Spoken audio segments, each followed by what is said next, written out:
ഈശോ മിശിഹായ്ക്ക് സ്തുതിയായിരിക്കട്ടെ. പ്രിയ സഹോദര സഹോദരി, ഇന്ന് അഖില ലോക മിഷ്യമധ്യസ്ഥയും വേദപാരംഗതയുമായ വിശുദ്ധ കൊച്ചുത്രേസ്യായുടെ തിരുനാൾ ദിവസമാണ്. നമ്മുടെ RRC ധ്യാന കേന്ദ്രത്തിൻ്റെ മധ്യസ്ഥയുടെ തിരുനാൾ ദിവസം.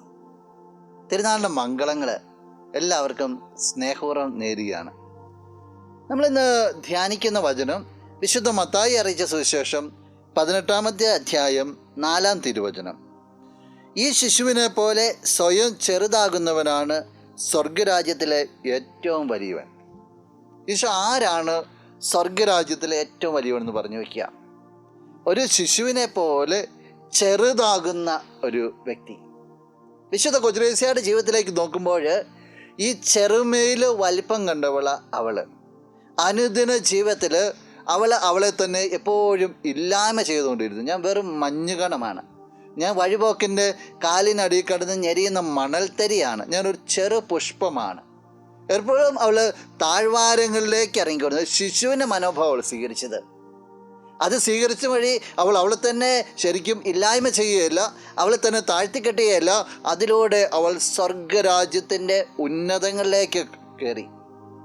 വെറും 24 വയസ്സ് വരെ ജീവിച്ചവൾ, നിസാര കാലഘട്ടങ്ങൾ ഒരു മിണ്ടാമടത്തിനുള്ളിൽ കഴിഞ്ഞുകൂടിയവൾ വിശുദ്ധിയായി, അഖിലോക മിഷ്യ മധ്യസ്ഥയായി, ആധുനിക കാലഘട്ടത്തിൽ ഏറ്റവും വലിയ വിശുദ്ധിയായി, വേദപാരംഗതയായി ഇന്ന് സഭയെ പഠിപ്പിക്കുക. ദൈവത്തിന് മുമ്പിൽ സ്വയം വിട്ടുകൊടുത്താൽ ദൈവം നമ്മെ തക്ക സമയത്ത് ഉയർത്തും. അതനുഭവിക്കാൻ നിനക്ക് സാധിക്കട്ടെ. നമുക്ക് പ്രാർത്ഥിക്കാം. കണ്ണുകളടച്ചൊന്ന് കരങ്ങൾ കൂപ്പാം. നല്ലവനായ കർത്താവേ, നിന്നെ അങ്ങ് സ്തുതിക്കുന്നു, ആരാധിക്കുന്നു, മഹത്വപ്പെടുത്തുന്നു. നിന്റെ നിറസാന്നിധ്യത്തെ നന്ദിയോടുകൂടി ഓർക്കുകയാണ്. ഈശോയെ, ഈ വ്യക്തിയെ അനുഗ്രഹിക്കണമേ എന്ന് പ്രാർത്ഥിക്കുന്നു. ചെറുമയുടെ വലുപ്പം ഈ വ്യക്തിക്ക് അനുഭവേദ്യമാക്കുവാനായിട്ട് ഇടവരുത്തണമെന്ന് പ്രത്യേകമായിട്ട് പ്രാർത്ഥിക്കുക.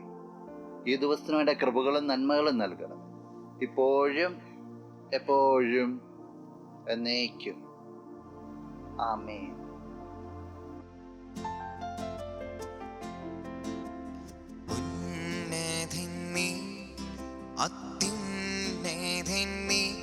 അങ്ങേ പോലൊരു ദൈവമില്ല, ഉന്നതൻ നീ, അത്യുന്നതൻ നീ, അങ്ങേ പോലൊരു ദൈവമില്ല. അത്ഭുതവാൻ, അതിശയവാൻ നീ മാത്രമേ